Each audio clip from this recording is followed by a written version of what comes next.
নমস্কার, আমার সকল ডিভাইন মাস্টারদেরকে জানাই আরও একবার অনেক অনেক শুভেচ্ছা এবং অভিনন্দন।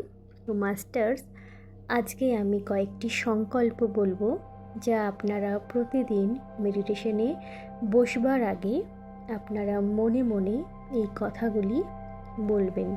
সেইগুলি হলো, প্রথম হচ্ছে, আমি সর্বোচ্চ আধ্যাত্মিক অবস্থায় পৌঁছানোর আকাঙ্ক্ষা করি।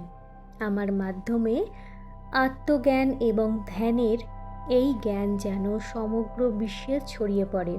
আমার জীবন শান্তি ও আনন্দে পরিপূর্ণ হয়ে বয়ে চলুক।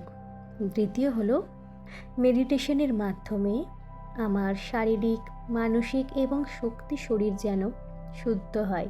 আমার শক্তি কেন্দ্র ও আভামণ্ডল পরিষ্কার হয়ে সোনালী শক্তিতে পূর্ণ হোক, যাতে আমি পরম গুরুদের দিব্য পরিকল্পনার সাথে সামঞ্জস্য রেখে জীবনযাপন করতে পারি। তৃতীয়, এই মুহূর্ত থেকে আমি আমার শরীর, মন এবং বুদ্ধিকে আমার আত্মার কাছে সমর্পণ করলাম। আমার আত্মা যেন প্রতি মুহূর্তে আমাকে সর্বোচ্চ আধ্যাত্মিক অবস্থা লাভের পথে পরিচালিত করে এবং অন্য অনেকেও সেই অবস্থায় পৌঁছতে সাহায্য করার জন্য আমাকে অনুপ্রাণিত করে। চতুর্থ, সার্বজনীন প্রেমের সারমর্ম যেন আমার সত্তাকে পূর্ণ করে। সংকল্প করব এই যে, আমার থেকে প্রেম ও করুণার ঢেউ সৃষ্টির প্রতিটি জীবের কাছে যেন পৌঁছে যাক।